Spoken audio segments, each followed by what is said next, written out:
வணக்கம் அயப்பாக்கம் மக்களே. அயப்பாக்கம் ஹவுசிங் போர்டில் 40+ health and diabetic care products ஒரு ஷோரூம் ஒன்று ஓப்பன் பண்ணியிருக்கு. இங்கே பார்த்தீங்கன்னா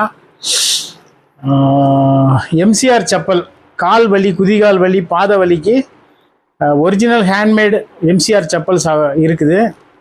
எல்லா சைஸும் இருக்குது. லேடிஸுக்கு, ஜென்ஸுக்கு இருக்குது. வேறு பார்த்தீங்கன்னா இந்த மாதிரி ஆர்தோ ப்ராப்ளம் உங்களுக்கு வந்ததுன்னா, கை கால் வலி எல்லாத்துக்கும் பேண்ட் ஐட்டம்ஸ், எல்லாம் பிராண்டட் ஐட்டம்ஸ் இருக்குது. வேறு அண்டர் பேட், நோயாளிங்க படுத்திருந்தால் அந்த அண்டர் பேட்லாம் தேவைப்படும். வேறு வயசானவங்களுக்கு அடல்ட் டயப்பர்ஸ் இருக்குது. எல்லாமே ரொம்ப விலை கம்மியாக இருக்கும். இப்போ பார்த்தீங்கன்னா ஹெட் மசாஜர், உங்களுக்கு தலைவலிக்குது, ரொம்ப டென்ஷனாக இருக்குது, ரிலாக்ஸ் ஆகணும்னா இந்த ஹெட் மசாஜர் நல்லாயிருக்கும். வேறு ஃபேஷியல் கன் இருக்குது. வேறு லெக் மசாஜர், இது நீ மசாஜர். இந்த பக்கம் பார்த்தீங்கன்னா அந்த மாதிரி உங்களுக்கு கை கால் வலி எல்லாத்துக்குமே தீர்வாக நிறைய ப்ராடக்ட்ஸ் எல்லாம் இருக்குது. ஒரு தடவை வந்து பாருங்கள். தேங்க்யூ.